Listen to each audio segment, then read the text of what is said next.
en vivo por YouTube para también recordar como médico y profesional en lo que es la cardiología, pero sin embargo preocupada por aún lo que es la permanencia del COVID en nuestro país. Señores, tenemos al día de hoy, de acuerdo a Salud Pública en su informe, que tenemos básicamente un 55% de las camas aún ocupadas por pacientes COVID. O sea, estamos regresando un poco, no quizás tanto como los meses que nos vimos muy afectados, pero pudiéramos estar ahí. Así que vamos a hacer caso a las autoridades. El ministro de Salud Pública ayer dijo principalmente algo que es importante para la familia, y es que los jóvenes son los principales vectores o que llevan lo que es el virus a las casas, donde existen personas ancianas, personas vulnerables que pueden contagiarse de COVID y que pueden traer mayores complicaciones. Alrededor de 32,000 casos activos al día de hoy, 720 personas nuevas positivas por COVID. Debemos de no bajar la guardia, llevarnos en los lineamientos que dicen lo que es el Estado, el Ministerio, para tratar de terminar ya este año y que no haya tantos eventos más muy lamentables como lo hemos tenido. Y señores, hoy tenemos un invitado muy especial para mí, aunque ustedes lo van a ver muy jovencito, pero es una persona de mucha experiencia ya, sea el doctor Freddy Loinaz, quien es cardiólogo intervencionista. Los cardiólogos intervencionistas son los que hacen cateterismo, que pueden abordar las arterias cuando un paciente ha tenido un infarto. Él es egresado del Hospital Salvador Begotier, también se formó en España, en el Hospital Rambla, y pertenece al staff de Medicina Cardiovascular Asociado, ahora con su sala de hemodinamia unida al Centro Médico Moderno, además de staff de intervencionismo de Hospiten y el Centro Médico Cardiovascular. Bienvenido, Freddy Loinaz, a tu programa Salud y Corazón. Muy buenas noches, doctora Claudia Almonte. Yo debería decir queridísima Claudia Almonte, porque todos le tenemos muchísimo aprecio. Gracias por la invitación y por permitirme compartir esta visión que usted tiene de llevar información a la población para que de esta manera ellos también puedan convertirse en un ente activo en mejorar su salud. Claro, así mismo es. Esta plataforma es para educar a la población, pero si usted que nos está viendo y que se va a quedar ahí todo este tiempo, puede replicar esta información a sus amigos, a su familia, para disminuir lo que es la incidencia de enfermedades cardiovasculares que nos arropan y es la primera causa de muerte en el mundo y en nuestro país. Freddy, vamos a ver, sé que en la pandemia hubo disminución de lo que son el asistir los pacientes a las consultas, a las clínicas, pero ¿cómo fue, así brevemente que nos puedas decir, cómo fue tu experiencia en esos meses que estuvimos prácticamente encerrados, pero que había eventos coronarios? ¿Cómo ha sido y cómo está al día de hoy? A ver si brevemente nos puedes resumir. Excelente pregunta, doctora Almonte. Fíjese, al principio de la pandemia, dígase febrero, marzo, que fue cuando se inició la cuarentena, realmente lo que se experimentó fue un cese brusco de la asistencia de pacientes, tanto por vía emergencia como los pacientes ambulatorios. Realmente estábamos sorprendidos como una situación pues que definitivamente es importante a nivel mundial, como la enfermedad cardiovascular, de repente desaparecía del panorama, y poco tiempo después, semanas, pues entonces empezaron a llegar los pacientes, sobre todo los pacientes vía emergencia, pacientes mucho más complicados, pacientes que llegaban tarde, probablemente ya en un escenario que no se le podía aportar tanto como uno quisiera, e incluso también nosotros, la parte que tiene que ver con la asistencia médica al principio, cuando los protocolos no estaban muy claros, pues también pudimos haber sido parte de esta disminución de asistencia. Al final, pues prontamente pudimos equilibrar los protocolos adecuados para recibir a los pacientes, brindarle lo que ellos necesitaban, pero al mismo tiempo también protegiendo a todo el personal que estaba ahí laborando, y poco a poco pues los casos fueron aumentando.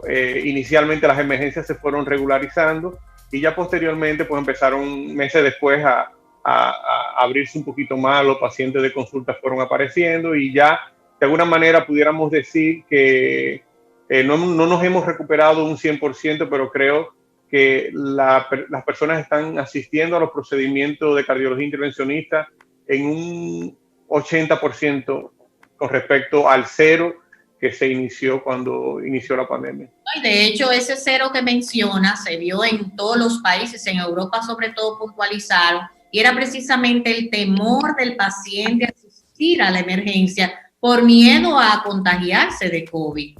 O sea, eso lo vimos en nuestro país, ustedes como hemodinamista. ¿Y cuáles eran las edades que comprenden más frecuentemente en este periodo en relación, y el sexo también más afectado, en relación a los eventos agudos? En este caso, el infarto. Sigue siendo el género masculino, sin duda, el más afectado por esta entidad que son las enfermedades cardiovasculares, sobre todo en su parte que tiene que ver con los síndromes coronarios agudos, que son estas descompensaciones repentinas que sufren las personas y que le hace asistir de manera rápida a la emergencia porque su vida definitivamente corre peligro. Las edades, sobre todo a partir de 45, 50 años, que son un poquito parecidas a las estadísticas habituales. La gran, digamos, novedad ha sido tal vez la asistencia a destiempo.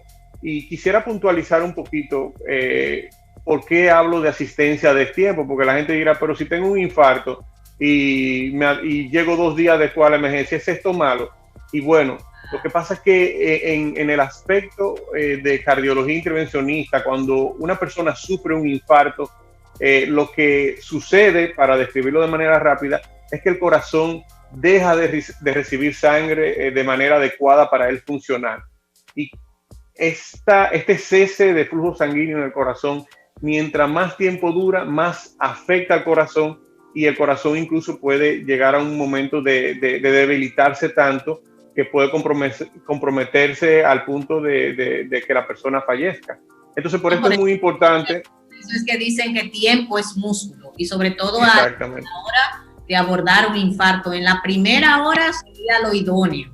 O sea, mientras más rápido usted acuda a una emergencia con una molestia inespecífica, un dolor de pecho característico, una sudoración, sensación de dificultad respiratoria, un desmayo, obviamente, lo correcto es llevar a esa persona a una emergencia para una asistencia, un abordaje. Y más ahora, Loinaz, que si no me equivoco, y comparto esta información, obviamente, para todos ustedes, y no me dejas mentir, existen muchos centros cardiovasculares con abordaje 24/7, ¿no? Sí, definitivamente esta información es cierta. Aquí en el país, día a día, vamos teniendo más experiencia con lo que es enfrentar estos pacientes que sufren lo que se llama el síndrome coronario agudo, que sería la ruptura repentina de una placa de ateroma, dígase de una pequeña úlcera dentro de la arteria, que va a provocar que la misma se tape completamente y pues que suceda lo que hablamos hace un momento, que el corazón deje de recibir pues la sangre de manera adecuada y pues todas las complicaciones que vienen derivadas de esta situación. Actualmente en la capital yo diría que tendríamos por lo menos unos 6 a 8 centros que se encuentran en la capacidad de recibir pacientes que tienen un infarto agudo al miocardio y atenderlo y resolver su situación en menos de una hora, 120 minutos en promedio, que es lo que las guías de actuación recomiendan. ¿Y cuáles son las causas principales, ya que nos está viendo la población y que pudiera entender, aunque la mayoría de las personas saben de qué se trata un infarto y le tienen mucho temor, pero cuáles son las causas que pueden llegar a producir en un paciente, incluso joven, señores? No solamente estamos hablando de personas añosas, hoy en día tenemos pacientes de 30, 40 años con infarto. ¿Cuáles son las causas y estar alerta para el mismo evento? Siempre que hablemos de causas de infarto agudo al miocardio, definitivamente tendríamos que hablar de causa de enfermedad cardiovascular. Y ahí tenemos pues los factores de riesgo que mucho la gente lo ha oído mencionar, como son la hipertensión, la diabetes, la edad, el género, si la persona fuma, si la persona tiene colesterol alto, todos estos factores de riesgo para enfermedad cardiovascular en un punto dado pueden colaborar, en este caso de manera negativa, para que el sistema cardiovascular, que es el encargado de llevar sangre a todo el cuerpo y en este caso específicamente al corazón, se vaya deteriorando y obstruyendo sus arterias hasta que llegue un momento que ya la arteria prácticamente cerrada es una arteria enferma que tiene la posibilidad de que esta obstrucción se desestabilice, digamos que se rompa y de repente se forma un coágulo y posteriormente ocurre el cese de la circulación y por ende el infarto. Claro, ahorita señalabas que el hombre sigue siendo quizá el de mayor presentación del infarto, pero ojo con esto, también recalcar, y qué bien que lo mencionaste, Eloínas, que en las mujeres, de hecho, la primera causa de muerte son las enfermedades cardiovasculares, dentro de las cuales está el infarto. Lo que pasa es que la mujer lo hace de manera más tardía, alrededor de la edad de la menopausia. En verdad, las mujeres se preocupan más por la parte ginecológica, las mamás, y qué bueno, pero a la par invito a todas las mujeres que se hagan su evaluación cardiovascular, conocer sus factores de riesgo, su peso, sus niveles de lípidos, colesterol, de azúcar, el índice de masa corporal y los antecedentes familiares. ¿Cuál es la causa más frecuente que tú puedes identificar rápidamente de los pacientes o de la experiencia que diríamos has tenido en el área de intervencionismo? ¿Cuál es la causa que tú identificas, que tú dices, wow, los pacientes la mayoría son por esta causa? Mira, sí, aquí tendríamos que dividirlo, porque, por ejemplo, los pacientes jóvenes, en su mayoría, cuando tienen síndrome coronario, frecuentemente está vinculado, por ejemplo, al consumo de tabaco, a sustancias, a hipertensión no controlada, pero si nos vamos al otro extremo, pacientes ya envejecientes, definitivamente la diabetes y la hipertensión juegan un rol muy importante en el desarrollo de enfermedad coronaria y una enfermedad que realmente suele ser incluso hasta un poco más compleja. Yo siempre le digo a mis pacientes cuando lo tengo en la consulta, el efecto que produce el azúcar alta en la sangre es el mismo efecto que produce el salitre al hierro. Corroe, oxida todo lo que son las arterias del cuerpo en general, no solamente las del corazón, riñón, ojos, cerebro. Realmente es una enfermedad a la cual los clínicos le tenemos bastante respeto por las complicaciones tan graves, tanto agudas como crónicas que puede ocasionar. ¿Y qué tiempo básicamente conlleva? ¿Es muy riesgoso? O sea, yo soy como cardiólogo, yo sé la respuesta, pero para que nuestra población obviamente esté más concientizada de qué tan simple o qué tan quizás complicado pudiera ser ese procedimiento. ¿Es muy complicado o varía si el paciente está agudo? Bueno, si el paciente está agudo, definitivamente no hay muchas opciones, porque lo que está de un lado es la posibilidad de perder la vida. Y ante un escenario donde perder la vida está sobre la mesa, pues todo lo que se pueda hacer por salvar a ese paciente debe de hacerse. Ahora, donde siempre debe de evaluarse adecuadamente si el paciente necesita un cateterismo, es cuando el paciente se está investigando de manera ambulatoria. El cateterismo cardíaco es un procedimiento invasivo, lo que quiere decir es que nosotros de alguna manera invadimos el cuerpo por dentro y para la realización de este estudio, y siempre los estudios invasivos tienen la posibilidad de ocasionar algún tipo de daño.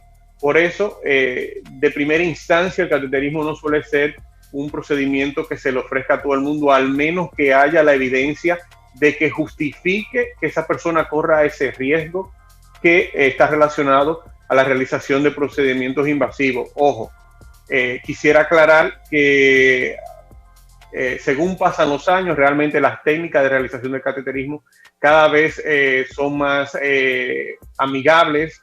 Realmente existe ahora mejor tecnología, tanto en el aspecto de rayos X e imágenes, como también de los materiales que nosotros hacemos, que utilizamos para hacer los procedimientos, y de hecho los intervencionistas de hoy en día pues tienen, no voy a decir que tienen mejor preparación, sino que nacimos en una época, en una era diferente. ¿Y por qué digo esto? Porque el cateterismo en un momento fue solamente una prueba diagnóstica que servía para ver si las arterias del corazón tenían o no obstrucciones, y posteriormente estos pacientes eran llevados a cirugía. Poco a poco el cateterismo ha ido pues ganando territorio, y hoy en día hacemos la misma intervención que realiza el cirujano abriendo el pecho. Nosotros la hacemos con una sencilla punción en la muñeca. Entonces, sí es cierto que existen riesgos asociados al procedimiento, pero lo que se obtiene como resultado del procedimiento es tan valioso que realmente cuando está justificado hacerse, debe de hacerse. Porque puede ser la diferencia entre la vida y la muerte de una persona. Eso es importante, Loinaz, porque muchas personas cuando le hablan de que le van a hacer un cateterismo, ya sea a esa persona o a un familiar, se espanta muchísimo en ocasiones porque entiende que incluso es una cirugía cardíaca. Muchas veces uno tiene que concientizarse, digo, claro está, siempre uno, ya sea usted como intervencionista o nosotros como cardiólogo, le debemos explicar qué es lo que se le va a realizar al paciente. Es un procedimiento que se hace despierto generalmente, al menos que tenga algún pánico o esté inestable el paciente, y que es un procedimiento que normalmente dura, si no me equivoco, 45 minutos, media hora, depende. ¿Qué tiempo más o menos puede durar? Bueno, desde que el paciente es llevado a sala de cateterismo, que termine el equipo de enfermería su preparación, dígase, desde que toco por primera vez su piel, regularmente pasan unos 15 a 20 minutos para hacer el estudio diagnóstico. Diagnóstico quiere decir que solamente miramos las arterias del corazón. Si tenemos que hacer algún tipo de intervención, dígase el implante de una prótesis vascular, un stent coronario, pues esto siempre va a depender o va a estar delimitado por lo complejo que sea el procedimiento, el lugar donde se va a implantar el stent, la cantidad de stent, etcétera, etcétera, el abordaje que se haya utilizado, pero en resumidas cuentas deberían ser unos 45 minutos más. Claro. Así que a ustedes que nos están viendo, si le han indicado un cateterismo o algún familiar, o sea, no temer tanto al procedimiento como dijo Loinaz, o sea, todo procedimiento, hasta cortarse una uña, como yo les digo a veces a los pacientes, tienen sus riesgos, pero el beneficio es mayor si se hace una intervención a tiempo. Señores, vamos a ir a una pausa y luego vamos a regresar con nuestro invitado, el doctor Loinaz, quien es cardiólogo intervencionista y que nos ha estado hablando sobre el abordaje del infarto.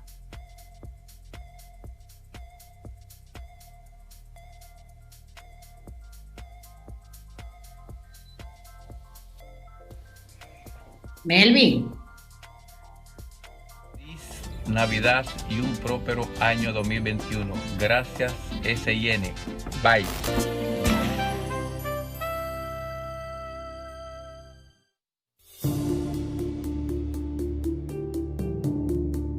Rompe el silencio. Cuando seas testigo de la violencia contra las mujeres, no te quedes de brazos cruzados. Actúa.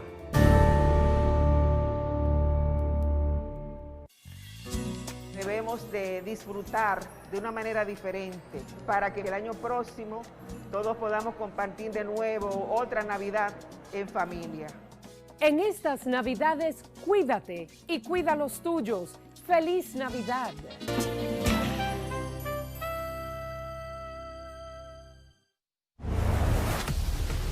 El verdadero periodismo se vive y se siente en cada acontecimiento. No tiene restricción de tiempo ni lugar.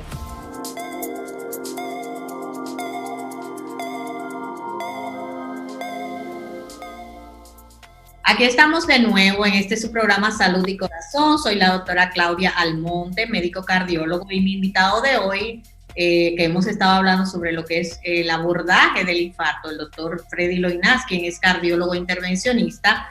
Loinaz, ¿cómo tú consideras que está la cardiología en República Dominicana? Yo siempre digo que a nuestro país no tenemos nada que envidiarle a otros países, de hecho de Latinoamérica, en relación al abordaje de las enfermedades cardiovasculares, pero en el área específica de intervencionismo, ¿cómo tú ves ahora un futuro que nos falta en relación también al abordaje, sobre todo del infarto. Doctor Almonte, yo realmente pues considero que nosotros como país, incluso país de tercer mundo, realmente tenemos muchas facilidades para lo que es la realización de los procedimientos de cardiología intervencionista. Actualmente, para mencionar, valga la cuña, si se puede decir de esa manera, pues una persona con un seguro de SENASA subsidiado puede perfectamente acceder a servicios de cardiología intervencionista, recibir, o sea, tanto la parte diagnóstica como implante de stent, implante de marcapasos. Realmente nosotros estamos bien encaminados en ese sentido, y no se digan las aseguradoras privadas que realmente, pues, desde el punto de vista de cobertura, pues todavía tienen un espectro un poquito más amplio. Hay que seguir, luchando porque se reforme un poco lo que es el catálogo de servicios, pero recientemente ha habido actualización de los servicios que están en el catálogo de servicios, y ahora mismo podría decir que nosotros como país no tendríamos para nada algo que envidiarle a la medicina que se practica en otros países de primer mundo. Hoy por hoy las personas están recibiendo una medicina de muy alto nivel, con recursos tecnológicos de punta. O sea, aquí en el país actualmente existen incluso equipos que sirven para realizar múltiples procedimientos de cardiología intervencionista que no se tienen en una gran parte de Latinoamérica. O sea, desde el punto de, y cada día va llegando también, no solamente estos recursos tecnológicos, sino también pues una mayor cantidad de profesionales preparados con un currículum bastante grueso, y que definitivamente saben de medicina y de cardiología intervencionista. Y bueno, yo diría que tenemos el músculo suficiente como para enfrentar cualquier situación que se presente con un paciente cardiológico aquí en República Dominicana. Y comparto esa opinión, en verdad estoy muy orgullosa de lo que es la cardiología en nuestro país. Ya no hay que irse fuera como antes. Históricamente se iban muchas personas a realizar un cateterismo cuando sucedía un infarto en ellas. Verdaderamente hay un personal humano, como bien decía el doctor Loinaz, pero también hay lo que son los centros cardiovasculares de abordaje del infarto. Y también lo que nos falta, quizás un poquito más, es abundar y trabajar las aseguradoras que pudieran mejorar aún más lo que son las coberturas de las enfermedades cardiovasculares. Loinaz, ¿y cómo podemos quizás pensar que si un paciente retrasa lo que es el abordaje de un cateterismo, de un infarto, quizás de manera tardía lo hace, cuáles complicaciones brevemente nos puedas decir que puede caer ese paciente? Bueno, la enfermedad coronaria, dígase la afectación de la circulación del corazón, puede provocar múltiples situaciones. La más común, porque por temas de tiempo, pues la más común sería la insuficiencia cardíaca. La insuficiencia cardíaca quiere decir que el corazón en un momento dado pues no tiene la capacidad de abastecer el cuerpo, las necesidades metabólicas del cuerpo, la necesidad de que suplir las necesidades de sangre que tiene cada uno de los órganos para poder funcionar adecuadamente. Cuando el corazón no recibe sangre de manera adecuada, poco a poco él se va deformando y va perdiendo su fuerza, su capacidad de bomba, y por ende parte de los síntomas que se pueden ver en esta situación, que va a ser el dolor de pecho, pero sobre todo la falta de aire y la incapacidad de la persona para realizar esfuerzos que anteriormente pues no le costaba prácticamente nada, que lo hacía con mucha facilidad. Entonces cuando el corazón... Que el músculo que se ve afectado, o sea, la parte donde esa sangre no llegó adecuadamente, es lo que se llama que se infarta, o sea, hace como una isquemia y quizás un tejido muerto. Si no es abordado a tiempo, o sea, puede quedarse definitivamente y hacer cicatriz, y es lo que bien hablabas, que puede llevar a un fallo cardíaco, o sea, el bombeo pobre de nuestro corazón, llevando lo que es la sangre a los demás órganos, y de ahí viene lo que sería hipoxigenación cerebral, renal, fallo renal. O sea, una serie de complicaciones que yo entiendo que no debería de ser, y más si tenemos los centros. Ahora, un paciente que está en el interior, ¿qué abordaje así le pudiéramos dar mientras tanto? Bueno, existen muchos tipos de infarto. El más temido sería el que nosotros médicamente conocemos, el infarto con elevación del segmento ST. El ST se refiere a una línea en el electrocardiograma que suele elevarse cuando hay una obstrucción completa de una arteria del corazón. Este sería el evento pues más temido, y cuando este se presenta, pues realmente existen dos estrategias de abordaje, y estas estrategias van a depender de los recursos sanitarios que nosotros tenemos a mano. Si el paciente se encuentra en la capital y presenta un infarto de este tipo, este paciente debería intentar llevarse lo más rápido posible a una urgencia, y sobre todo a un centro que brinde la posibilidad de hacer un cateterismo urgente. Con este cateterismo urgente lo que se buscaría es, pues por decirlo en forma sencilla, es destapar esta arteria lo más pronto posible. En el caso del paciente que está en el interior, que está a más de 2 horas de distancia del centro donde se va a realizar el cateterismo, pues este paciente también puede recibir un tipo de terapia, en este caso con medicamentos, que va a ayudar a disolver este coágulo que está tapando la arteria del corazón y que está provocando el infarto agudo al miocardio. En este caso, lo ideal es que este paciente también llegue lo más pronto posible al centro de salud de su comunidad, en donde una vez detectado este tipo de infarto con el electrocardiograma, que es lo único que se necesita para diagnosticarlo, pues se administra este medicamento que va a ayudar a disolver este coágulo y a que la arteria recupere lo más pronto posible pues su función de llevar sangre. Posteriormente, este paciente también siempre debe ser trasladado a un centro donde se le haga un cateterismo control a posterior. Bien.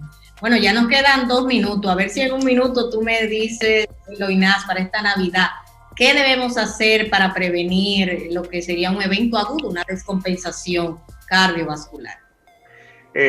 Una excelente pregunta, doctora Almonte.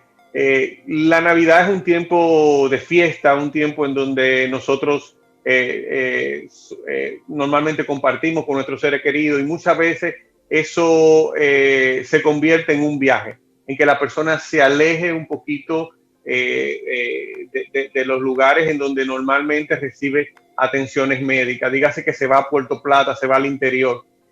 Cuando la persona se traslada a su pueblito, pues allá se le olvida hacer ejercicio, allá se le olvida comer saludable, allá se le olvida que no podemos comer comida alta en sal, nada frito. Y yo creo que el mensaje debería ser que aunque nos vayamos de vacaciones, nos llevemos con nosotros las medidas que ya sabemos que funcionan para proteger nuestro corazón. Definitivamente continuar todas nuestras medicaciones, continuar haciendo nuestra caminata y usando la moderación como herramienta esencial para que nuestro corazón no se vea afectado. Podemos disfrutar de nuestras fiestas, pero con moderación. Creo que si nos gusta algo, pues creo que aquí pues de todo un poquito se puede, pero sin mucho desarreglo. Claro, por supuesto que sí. Invitar a toda la población a cuidarse, señores, no solamente del COVID, sino de los eventos cardiovasculares, la descompensación de la presión elevada, la arritmia, disminuir lo que es el consumo de alcohol y todas las medidas que ha mencionado el doctor Loinaz. Gracias, Loinaz, gracias de verdad por brindarnos esa información tan detallada de ese procedimiento que quizás mucho de la población le teme, pero que es tan necesario para salvar vidas. Gracias, Loinaz. Muchas gracias a usted, doctora. Bueno, este ha sido su programa Salud y Corazón. Con ustedes estuvo la doctora Claudia Almonte, médico cardiólogo. Muchísimas gracias y feliz Navidad.